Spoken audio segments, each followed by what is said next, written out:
En effet, Élise et Olivier, notre invité ce soir est Alain Dumay. Bonsoir. Vous êtes le directeur de la revue L'Essor de la gendarmerie nationale et vous êtes l'initiateur d'une pétition auprès de Bernard Cazeneuve, le ministre de l'Intérieur, pour lui demander de revenir sur cette décision de suspendre l'usage des grenades offensives. C'était suite, bien sûr, à la mort de Rémi Fraisse sur le barrage de Sévins. C'est une pétition qui est importante. Ouais, on l'a lancée maintenant il y a quelques jours, puisqu'on l'a lancé jeudi soir. Et aujourd'hui, nous avons presque 7000 signatures. Donc le mouvement prend corps et je pense qu'il va s'amplifier et qu'on aura un certain succès, car le thème abordé par cette pétition, ne désarmez pas les gendarmes mobiles, recueille un écho très fort chez l'ensemble des gendarmes, de la communauté des gendarmes, et au-delà des 13 ou 14 000 gendarmes mobiles qu'il y a en France, un écho auprès de toute la communauté des gendarmes, c'est-à-dire 100 000 militaires. En fait, vous faites cette pétition en compagnie de l'UNPRG, qui est personnel en retraite, qui est notre partenaire. Ce journal, non pas depuis l'origine, mais depuis très longtemps, est entre autres le moyen d'expression de cette union des personnels retraités de la gendarmerie, UNPRG, qui est la principale organisation représentative de gendarmes retraités. Là, on parle des gendarmes retraités, mais on voit bien que dans cette affaire, vous faites le porte-parole des gendarmes qui n'ont pas le droit de s'exprimer. Le droit d'expression des gendarmes, qui va peut-être évoluer en application d'arrêts récents de la Cour européenne des droits de l'homme, les gendarmes sont, comme tous les militaires, soumis à un devoir de réserve complet, qui leur interdit de prendre position et a fortiori de signer des pétitions, de même qu'il ne leur est pas permis de se mettre en grève ou de manifester. Dans ce numéro des associations comme la nôtre, et nous sommes la première de ces associations, et je dis que cette association constituée à la fois par le journal et par l'UNPRG parle au nom de la communauté des gendarmes. Alors cette communauté des gendarmes va avoir, semble-t-il, la possibilité de s'exprimer et de s'organiser. Est-ce que vous êtes, vous considérez qu'il est nécessaire de faire cette ouverture d'associations professionnelles, finalement, de syndicats dans les armées et donc dans la gendarmerie? Est-ce que vous pensez que c'est une nécessité et que la Cour européenne des droits de l'homme a raison de le demander, alors que le Conseil d'État, dans les deux affaires, qui était celle de monsieur Matteli, qui avait demandé au Conseil d'État déjà de pouvoir laisser les gendarmes s'exprimer, et dans une autre affaire, le Conseil d'État avait dit non, et la Commission européenne des droits de l'homme, elle répond oui, et il faut le faire. Est-ce que vous y êtes favorable? Écoutez, je prends personnellement que la question ne se pose pas exactement comme ça. La France a signé la déclaration européenne des droits de l'homme. Elle l'a signée, je crois, en 51, puisque c'est une déclaration qui a été signée dans le cadre du Conseil de l'Europe, et non pas de l'Union européenne. Bon, c'est la partie des institutions européennes en général. Donc la France a signé ce texte, et aussi longtemps qu'elle reconnaît cette signature et qu'elle applique ce texte, elle doit l'appliquer. Et donc, en application de ce texte, l'autorité juridique suprême, reconnue comme étant l'autorité suprême par le Conseil d'État, dit que on peut restreindre le droit d'association et même de se constituer en syndicat pour les militaires. On peut le restreindre, on peut le contenir, mais on ne peut pas l'interdire absolument. Et donc, je ne vois pas pour quelle raison le gouvernement n'appliquerait pas cette loi. Et d'ailleurs, le Conseil d'État le savait fort bien, mais comme toujours en France, on a voulu gagner du temps, et on a gagné 2-3 ans en prenant les décisions que vous rappelez au niveau du Conseil d'État, sachant très bien quelles seraient les décisions de la Cour européenne des droits de l'homme. Donc on en prend acte, vous répondez pas à ma question. Ma question, c'est de savoir si vous, l'essor de la gendarmerie, vous considérez comme nécessaire et souhaitable que les gendarmes s'organisent en syndicats. Et après tout, ce seraient les syndicats qui auraient demandé à Bernard Cazeneuve de ne pas mettre fin aux grenades offensives et pas le journal L'Essor de la gendarmerie. Oui, écoutez, encore une fois, je pense que les choses doivent pas... Est-ce que c'est comme si je vous demandais si vous étiez favorable au principe de 1789, au principe inclus dans le... Je crois connaître une partie de votre réponse, mais elle s'applique quand même. Elle s'applique quand même, c'est la loi. On est dans un pays de droit et on doit appliquer le droit, la loi, la Constitution, les principes supérieurs. J'inverse la question. Est-ce que les gendarmes sont satisfaits que vous fassiez cette pétition? Ah, écoutez, à part deux ou trois personnes, peut-être même 2 ou 3 associations, je n'ai pas entendu de voix hostile à cette initiative. Et au contraire, nous avons un très grand nombre de témoignages de personnes qui considèrent que nous avons correctement interprété l'opinion de cette communauté. Mais bon, pour revenir à votre question quand même, les autorités, le ministère des Armées, car c'est lui qui est responsable du statut des militaires, y compris du statut de la gendarmerie, même si celle-ci est à la disposition du ministre de l'Intérieur, en ce qui concerne l'application du statut, qui a été modifié par une loi de 2005, bon, peu importe. Eh bien, le ministère des Armées a déclaré qu'il appliquerait les arrêts de la Cour européenne des droits de l'homme, qu'il réfléchissait simplement à la façon de les appliquer. Et vous savez que le président de la République a désigné un conseiller d'État pour lui donner quelques pistes d'application. Et je crois d'ailleurs que dans la gendarmerie, la création et l'existence d'associations à caractère professionnel ne posera pas vraiment de problème. Le directeur général de la gendarmerie l'a d'ailleurs dit à différentes reprises depuis 2 mois. Mais évidemment, comme ces associations, personne ne souhaite l'apparition de syndicats, même si c'est l'interdiction totale de syndicats serait contraire aux arrêts que vous évoquez. Mais les gens qui s'apprêtent à prendre des initiatives, dont une a été prise d'ailleurs cette nuit par le lieutenant-colonel Matelli, qui propose à ses camarades d'adhérer à une association dont il a déposé les statuts, dont il va déposer les statuts. Au sein de la gendarmerie, en tout cas, les personnes qui sont favorables à l'exercice de ce droit d'organisation et comment dirais-je, et d'information, hein, pense à des associations professionnelles qui il ne s'agit pas d'aller manifester concrètement, il ne s'agit pas d'aller non, mais ça sera toujours interdit, et ça fait partie des restrictions légitimes qui seront admises par la Cour européenne des droits de l'homme. Donc, pas de manifestation, pas de grève, pas de droit de retrait, contrairement à la police, parce que la police, ce sont des forces de l'ordre civiles, même si c'est des civils en uniforme, alors que les gendarmes sont des militaires en uniforme, hein. Et donc, je pense qu'au sein de la gendarmerie, les voix qui s'élèvent pour se féliciter ou pour simplement, éventuellement, bénéficier de cette ouverture, le feront avec beaucoup de raison et beaucoup de modération. Il y a un rapport à l'Assemblée nationale sur la sécurité et sur la gendarmerie qui était notamment dirigé par, je pense, Yann Galut de mémoire, et qui évoquait un chiffre que j'ai retenu et qui me laisse perplexe, qui nécessite une explication. En tout cas, en 2013, on a recensé 23 suicides de gendarmes.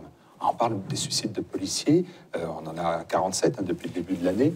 Les suicides de gendarmes, on n'en parle pas. La faute à qui? La faute à parce qu'il n'y a pas d'expression professionnelle, ou simplement parce que on ne peut pas en tirer une conclusion particulière? Écoutez, on ne peut pas dire qu'on n'en parle pas. À chaque fois qu'il y a un suicide de gendarmes, nous en parlons dans nos colonnes, à chaque fois. La presse, l'AFP fait une dépêche, la presse locale en parle. Mais c'est vrai que dans les grands médias, la télévision notamment, on parle davantage du suicide, des policiers qui sont plus nombreux, même relativement à leur nombre qui est plus important que celui des gendarmes. Alors ceci étant, c'est un sujet évidemment très douloureux, très douloureux.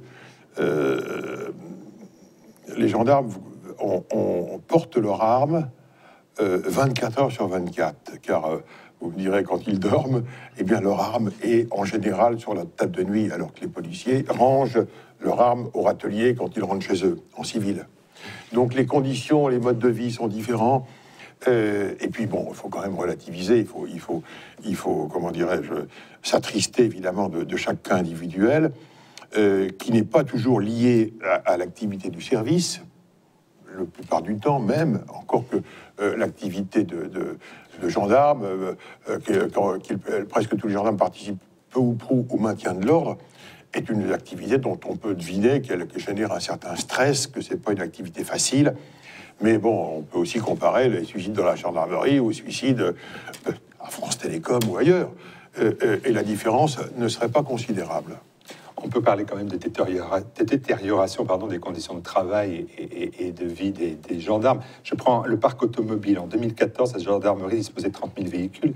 Pour le renouvellement du parc automobile, son simple renouvellement, il faudrait 6 800 véhicules de gendarmerie, si je ne me trompe pas. En 2015, on en a acheté 1356 en 2014. Et dans l'immobilier, on lance un plan très rapide de réhabilitation de 70 millions d'euros sur 7 années à venir, mais c'était totalement nécessaire. Donc ces conditions de vie et de travail, vous le vivez vous au quotidien, elles se détériorent. Et pourtant, il n'y a jamais eu autant de gens qui souhaitent être gendarmes. Ouais. Écoutez, les conditions matérielles des gendarmes qui sont logés par nécessité absolue de service, donc tous les gendarmes sont logés, hein, plus ou moins bien. C'est un sujet très difficile parce que globalement, la situation n'est pas bonne. Elle est encore moins bonne pour certaines unités, dans certaines régions, dans certains cas. Et globalement, d'ailleurs, et ça renvoie au problème des gendarmes chargés du maintien de l'ordre, les gendarmes mobiles. Les gendarmes mobiles sont moins bien logés en moyenne et en général que les autres gendarmes. Car les gendarmes qui appartiennent à la gendarmerie départementale bénéficient de conditions de logement qui, en général, sont assez bonnes, acceptables au moins, parce que les logements sont souvent la propriété des communes, des collectivités territoriales qui entretiennent leurs bâtiments, etc. Alors qu'un escadron de gendarmes mobiles génère moins d'attachement de la part des collectivités territoriales. Elles se trouvent sur leur territoire, mais elles pourraient aussi bien se trouver ailleurs, si bien que les gendarmes mobiles sont souvent logés dans des casernes qui sont du domaine public, à caractère domanial, et l'État, c'est bien connu, entretient moins bien ces bâtiments, et l'État, qui nous prélève de plus en plus d'argent, comme vous le savez, entretient de moins en moins bien son patrimoine, et la gendarmerie en souffre énormément. Quant aux véhicules, bah, c'est la même chose. D'où le succès de l'essor de la gendarmerie, qui reste un porte-voix malgré son vieillage. J'aimerais bien que l'essor de la gendarmerie et le succès que vous évoquez. On est le principal journal. On a un peu plus de 15 000 abonnés et l'affaire, comment dirais-je, équilibre ses comptes et notre compte d'exploitation est tout à fait présentable, mais évidemment, on est sur un modèle économique de journal vendu sur abonnement et je m'efforce de renouveler ce modèle en lançant des éditions régionales gratuites qui seront mises à disposition des gendarmes dans toutes les régions de France. Car il faut adapter son modèle au mode de lecture et au mode d'information qui évolue très vite, comme vous le savez ici. Et c'est ce qu'on va essayer de faire, mais nous restons la voix de la gendarmerie. Parfait. Je sais que votre démarche est volontairement et scrupuleusement apolitique. C'est pour ça que je vous ai préparé deux questions qui ne le sont pas, sinon ce serait pas drôle. C'est les deux dernières questions, et puis rapidement, forcément aussi. J'ai entendu que Ségolène Royal proposait que les 173 pratiques d'éco-move, après la suppression de l'écotaxe, soient recyclées pour la gendarmerie, pour faire des mesures de circulation, d'embouteillage, en fait pour des mesures de sécurité routière. Est-ce que ça vous paraît intéressant ? Je pense que l'évolution de la circulation, de la surveillance de la circulation et des moyens techniques qui vont être mis à la disposition de cette surveillance de la circulation vont beaucoup évoluer dans l'avenir. Et donc on aura besoin, sur ce point-là, je pense que la ministre a raison, on aura besoin de moyens de surveillance au-delà des radars qui, évidemment, font souffrir tous ceux qui dépassent de quelques kilomètres la vitesse limite et qui piègent un certain nombre de nos concitoyens. Bon. Donc on aura besoin de plus en plus de moyens de surveillance. pour faciliter la circulation, pour informer le conducteur, pour déclencher des panneaux lumineux, etc. Alors, est-ce que les panneaux installés par cette société d'économie mixte, EcoMove, peuvent être des supports adéquats? Il me semble que dans cette affaire, le ministre essaye de récupérer, de sauver un dossier difficile à plaider, parce que j'ai entendu dire quand même que ces portiques n'appartenaient pas à l'État, appartenaient à EcoMove, et si le ministre trouvait un emploi pour ces portiques, peut-être que le gouvernement, l'État, pourrait réduire la somme d'argent qu'elle va devoir verser à EcoMove pour contrats non appliqués. Bon, donc, surveiller la circulation, informer de mieux en mieux et de plus en plus les conducteurs, oui. Est-ce que ces portiques peuvent servir? Oui, c'est possible. Je ne suis pas un technicien, je ne peux pas vous répondre. Mais en fait, cette proposition ressort plus d'une petite ficelle politicienne que d'un besoin réel. Politicien, vous l'avez été, c'est ma dernière question, vraiment en une seconde, c'est oui, vous avez été politicien, vous avez été conseiller à Paris, conseiller de Paris, vous avez été maire adjoint, vous avez été maire d'arrondissement. Je pourrais vous en dire autant, mon cher Martial. Vous avez été maire du deuxième arrondissement, vous avez été chassé par les Verts et les écologistes dans la mairie du deuxième arrondissement. Comme je ne me représentais pas quand les Verts sont arrivés à la tête de la liste qui mène maintenant cet arrondissement, j'avais peu de chance d'être élu, et donc je ne peux pas considérer que j'ai été chassé puisque je ne me suis pas représenté. Néanmoins, j'ai été élu pendant 18 ans dans le deuxième arrondissement, dont j'ai été le maire pendant un peu plus de 6 ans. Et donc tout ça se passait entre 83 et 2001. J'ai été maire entre 83 et 89. Donc on peut parler d'une vie antérieure que je ne regrette absolument pas et qui a pour moi été une expérience passionnante. Et quel regard que vous portez sur Anne Hidalgo aujourd'hui? Ah, sur Anne Hidalgo, je ne la vois pas d'assez près pour porter un regard pertinent. Sur le deuxième arrondissement, quand le maire est arrivé écologiste, il a transformé la cour, vous mettiez vos voitures en ferme avec des animaux. Il y avait des symboles. Pour une journée seulement. Celui qui a interdit le stationnement dans la cour de la mairie, c'est moi. Et je ne vois pas d'ailleurs qu'il ait réalisé grand-chose dans cet arrondissement, puisque en tant que maire d'arrondissement, et ça a été prolongé par mon successeur qui était Madame Benoît de Taffin, dont j'étais devenu l'adjoint après avoir été son maire. Et donc autant dire que nous formions une équipe municipale, avec elle et moi comme pivot.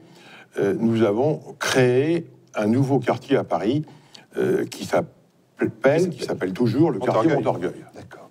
Et je ne crois pas d'ailleurs qu'il y ait eu, depuis 1977, depuis qu'il y a un maire à Paris, un seul autre quartier créé à Paris. Car, oui, non, mais c'est pas pareil. On va pas faire un débat. Non, on peut comparer. Mais c'est bien, vous faites de la politique. Vous voyez, vous faites de la politique. Si vous appelez ça faire de la politique, vous intéressez à la vie de la cité. Moi, j'appelle faire de la politique quelqu'un qui vit et qui touche ses moyens, ses revenus de la politique. Ça n'a jamais été mon cas. Merci beaucoup, Alain Dumay. Merci beaucoup. Et donc, pour nos téléspectateurs, l'essor de la gendarmerie nationale, le premier journal indépendant de la gendarmerie. Merci.